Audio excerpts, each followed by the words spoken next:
Hello friends, आप सभी लोगों का स्वागत है। दोस्तों, आज हम लोग जो है संघ और उसके राज्य क्षेत्र से संबंधित 15 महत्वपूर्ण प्रश्नों को लगाएंगे। दोस्तों मैंने और भी वीडियोस बनाए हुए हैं। आप नीचे दिए हुए आज़ाद स्टडी चैनल के इस आइकन पर जब आप क्लिक करेंगे तो वहां से प्लेलिस्ट पर जाकर आप सभी वीडियोस देख सकते हैं। दोस्तों, अगर अभी तक हमारे चैनल को सब्सक्राइब नहीं किया है तो चैनल को सब्सक्राइब कर लें और साथ ही साथ बेल आइकन प्रेस करना ना भूलें ताकि आगे आने वाले नोटिफिकेशन आपको समय से मिलते रहें। दोस्तों, ये क्वेश्चन सभी परीक्षाओं के लिए महत्वपूर्ण हैं, इसलिए आप भी लगाइए और देखिए कि आपसे कितने क्वेश्चन बनते हैं। तो स्टार्ट करते हैं दोस्तों। क्वेश्चन नंबर फर्स्ट है, भारतीय संविधान के प्रथम अनुच्छेद के अनुसार भारत है ए राज्यों का यूनियन, बी राज्यों का समूह, सी राज्यों का फेडरेशन, डी राज्यों का कन्फेडरेशन। दोस्तों, भारतीय संविधान के प्रथम अनुच्छेद के अनुसार जो भारत या इंडिया जो है वो राज्यों का एक संघ है, राज्यों का एक यूनियन है। इसका ए नंबर ऑप्शन दोस्तों सही होगा। दोस्तों, राज्यों का जो यूनियन शब्द है, ये जो यूनियन शब्द है दोस्तों, ये कनाडा से लिया गया है। दोस्तों, यूनियन शब्द या कह सकते हैं कि यूनियन का जो अर्थ होता है वो एक संघ से होता है, और जो संघवाद है भारतीय संविधान में जो संघवाद शब्द है वो कनाडा से प्रेरित है। दोस्तों, ये ध्यान रखिएगा। ठीक है दोस्तों। क्वेश्चन नंबर 2 है, भारतीय संविधान के अंतर्गत निम्न में से किसको राज्यों की सीमाओं को परिवर्तित करने की शक्ति प्राप्त है? ए लोकसभा को, बी राष्ट्रपति को, सी सर्वोच्च न्यायालय को, डी संसद को। दोस्तों, भारतीय संविधान के अंतर्गत जो है वो संसद को जो है राज्यों की सीमा को परिवर्तित करने की शक्ति प्राप्त है। दोस्तों, किसी भी राज्य का क्षेत्र घटाना हो या बढ़ाना हो, ये जो शक्ति है वो संसद के पास है, और राज्य की सीमा अथवा नाम में भी परिवर्तन करना हो तो वो भी शक्ति जो है वो संसद के ही पास होती है। दोस्तों, ये जो है अनुच्छेद 3 के अनुसार, ये ध्यान रखिएगा दोस्तों, ये जो अनुच्छेद है अनुच्छेद 3 के अनुसार, ठीक है दोस्तों, अनुच्छेद 3 के अनुसार संसद को ये अधिकार होता है कि वह राज्य के कुछ क्षेत्र को जो है अलग कर, जो राज्य होते हैं, मान लीजिए ये राज्य है और राज्य की मान लीजिए इतना क्षेत्र है, ठीक है दोस्तों, इस राज्य क्षेत्र को अलग कर नए राज्यों का भी निर्माण करने की शक्ति जो होती है वो संसद के पास होती है। लेकिन ऐसा करने से पहले राष्ट्रपति की सहमति जो होती है वो आवश्यक होती है। ठीक है दोस्तों, नेक्स्ट क्वेश्चन लेते हैं। क्वेश्चन नंबर 3 है, भाषाई आधार पर, ध्यान दीजिएगा दोस्तों, भाषाई आधार पर राज्यों का पुनर्गठन किस वर्ष में किया गया था? ए 1947, बी 1951, सी 1966, डी 1956। दोस्तों, भाषाई आधार पर जो राज्यों का पुनर्गठन जो है वो 1956 को किया गया था। इसका डी नंबर दोस्तों ऑप्शन सही होगा। दोस्तों, जब भारत देश आज़ाद हुआ तो स्वतंत्रता के बाद राज्यों के निर्माण करने के लिए फजल अली की अध्यक्षता में राज्य पुनर्गठन आयोग का गठन 1 नवंबर 1956 को किया गया, जिसमें दोस्तों 14 राज्यों को और 6 केंद्र शासित प्रदेशों को स्थापित किया गया। ठीक है दोस्तों। क्वेश्चन नंबर 4 है, भाषाई आधार पर। दोस्तों, ये ध्यान रखिएगा, ये कई बार क्वेश्चन पुट अप हुआ है। भाषाई आधार पर सर्वप्रथम किस राज्य का गठन हुआ?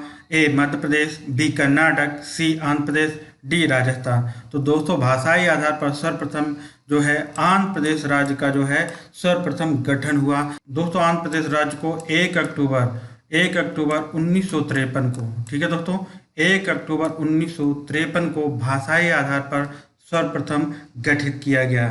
दोस्तों, भाषा के आधार पर राज्य का गठन करने के लिए पोती श्री रामलू जी ने आंध्र प्रदेश में 56 दिनों का अनशन रखा, जिनसे इनकी मृत्यु हो गई, और उसके बाद 1 अक्टूबर 1953 को आंध्र प्रदेश को भाषा के आधार पर सर्वप्रथम गठित किया गया। ठीक है दोस्तों, नेक्स्ट क्वेश्चन लेते हैं। क्वेश्चन नंबर 5 है, आंध्र प्रदेश एक भाषाई राज्य के रूप में गठित किया गया। ए 1950, बी 1953, सी 1956, डी 1961। तो दोस्तों, आंध्र प्रदेश को एक भाषाई राज्य के रूप में 1 अक्टूबर 1953 को गठित किया गया। ठीक है दोस्तों। क्वेश्चन नंबर 6 है, भारत में संघ राज्यों का प्रशासन होता है। ए उपराज्यपाल द्वारा, बी राष्ट्रपति द्वारा, सी गृह मंत्री द्वारा, डी प्रशासक द्वारा। दोस्तों, भारत में संघ राज्यों का जो प्रशासन होता है वो राष्ट्रपति द्वारा होता है। इसका बी नंबर ऑप्शन सही है। नेक्स्ट क्वेश्चन लेते हैं। क्वेश्चन नंबर 7 है, एक नया राज्य बनाने में संवैधानिक संशोधन के लिए कैसा बहुमत होना चाहिए? ए 2/3, बी 3/4, सी साधारण, डी 2/3 एवं आधे राज्यों का अनुसमर्थन। दोस्तों, एक नया राज्य बनाने में संवैधानिक संशोधन के लिए एक साधारण बहुमत चाहिए होता है।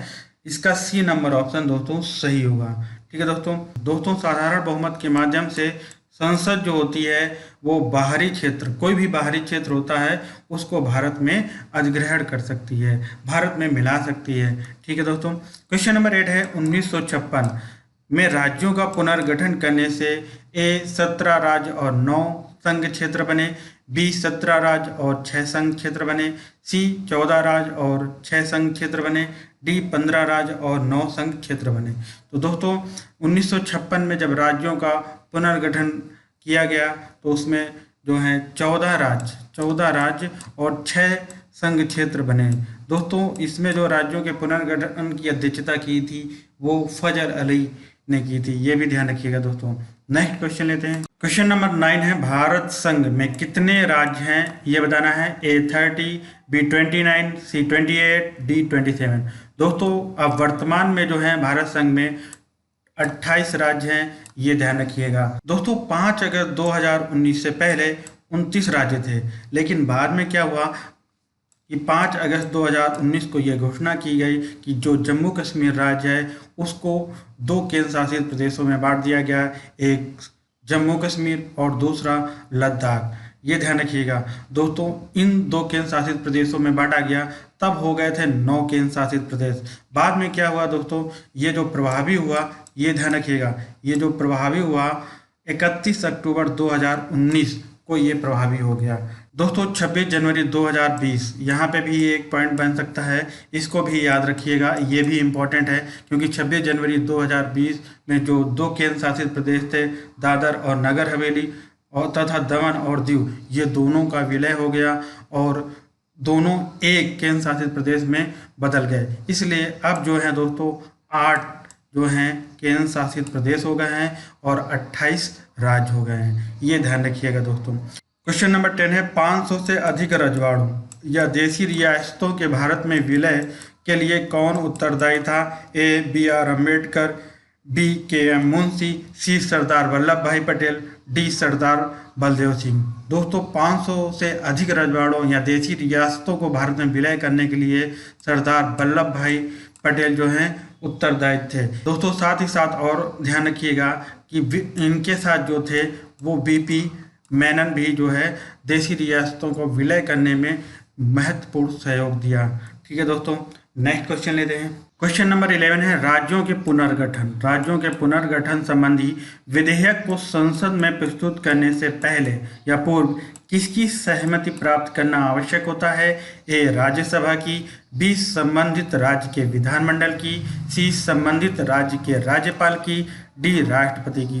दोस्तों अगर राज्यों में पुनर्गठन संबंधी विधेयक को संसद में प्रस्तुत करना है तो उससे पहले जो है राष्ट्रपति की सहमति को प्राप्त करना आवश्यक होता है। ठीक है दोस्तों, क्वेश्चन नंबर 12 है, भारत में एक नया राज्य सृजित करने वाले विधेयक को पारित होना अनिवार्य है।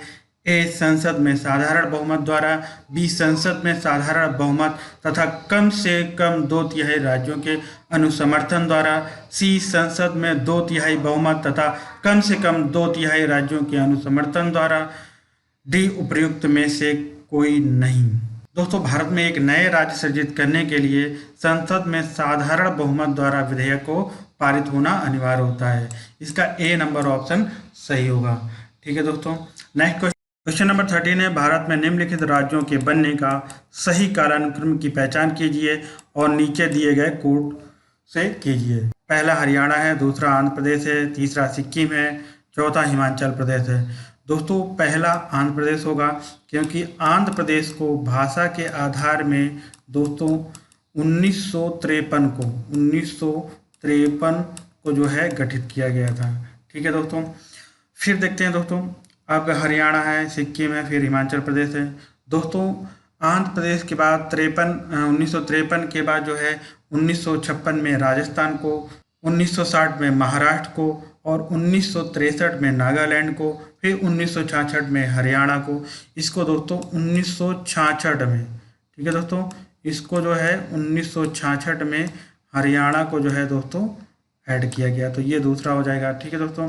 फिर इसके बाद दोस्तों हिमाचल प्रदेश को जो है 1971 में जो है ऐड किया गया दोस्तों सिक्किम को 1975 में जो है एक पूर्ण राज्य के रूप में सम्मिलित कर लिया गया, ठीक है दोस्तों। तो सबसे पहले 2 नंबर आएगा दोस्तों। इस तरीके से देखिए यहाँ पे 2 नंबर भी नहीं है, तो अगर आप जानते हैं कि आंध्र प्रदेश को 1953 में संगठित किया गया था, तो आप इसी से आप कर सकते थे, ठीक है दोस्तों। तो इसका सी नंबर ऑप्शन सही होगा। नेक्स्ट क्वेश्चन लेते हैं दोस्तों। क्वेश्चन नंबर 14 है, सूची 1 का सूची 2 से सुमेलित कीजिए तथा नीचे दिए गए कोड से सही उत्तर को चुनना है। सूची 1 में राज्य है और सूची 2 में अस्तित्व में आने का वर्ष है। ऑप्शन है नागालैंड। नागालैंड के अस्तित्व में आने का वर्ष है दोस्तों 1963 में है जो दोस्तों नागालैंड आया था। इससे पहले 1960 में महाराष्ट्र, और महाराष्ट्र से पहले राजस्थान, और राजस्थान से पहले दोस्तों आंध्र प्रदेश आया था, ठीक है दोस्तों। इसके बाद देखते हैं दोस्तों झारखंड। झारखंड जो है दोस्तों वो 2000 में जो है अस्तित्व में आया, और ये जो है दोस्तों 15 नवंबर 2000 को जो है अस्तित्व में आया है। फिर तेलंगाना दोस्तों, तेलंगाना जो है दोस्तों 2014 में जो है वो अस्तित्व में आया दोस्तों। सिक्किम जो है 1975, 16 मई 1975 को जो है वो अस्तित्व में आया, ठीक है दोस्तों। तो इसका देखते हैं कौन सा ऑप्शन सही होगा। ए का दूसरा है तो दूसरा इसमें से, तो ये वाले ऑप्शन गलत हो जाएंगे और ये 2 बचे ए और सी। अब बी का जो झारखंड है वो 2000 में आया, ठीक है दोस्तों। तो बी का पहला है, तो कौन दोनों में पहला है, तो दोनों अभी सही हैं। फिर देखते हैं आगे। सी नंबर है चौथा, सी में चौथा, इसमें तीसरा है, तो ये गलत हो जाएगा। ये वाला दोस्तों सही होगा। ए नंबर जो है ऑप्शन सही हो जाएगा, ठीक है दोस्तों। इसमें दोस्तों जो आपको अगर ईयर याद होंगे, क्रम याद होंगे, तभी ये क्वेश्चन बनेंगे कि कौन सा जो राज्य है सबसे पहले गठित हुआ। तो क्वेश्चन नंबर 15 है, सिक्किम भारत का एक राज्य बनाया गया था। ए 32वें संशोधन के अंतर्गत, बी 30वें संशोधन के अंतर्गत, सी 35वें संशोधन के अंतर्गत, डी 42वें संशोधन के अंतर्गत। दोस्तों 35वें संविधान संशोधन के अंतर्गत 1974 में जो है दोस्तों वो एक एसोसिएट स्टेट या सह संयुक्त राज्य के रूप में जो है वो शामिल किया गया। लेकिन बाद में 36वें संविधान संशोधन के अंतर्गत 1975 में दोस्तों 1975 में इसे एक पूर्ण राज्य के रूप में जो है शामिल कर लिया गया। और ये जो दोस्तों 22वें राज्य के रूप में, ध्यान रखिएगा दोस्तों, ये 22वें राज्य के रूप में जो है सम्मिलित किया गया भारत राज्य में, ठीक है दोस्तों। तो मिलते हैं नेक्स्ट वीडियो में। जय हिंद, जय भारत।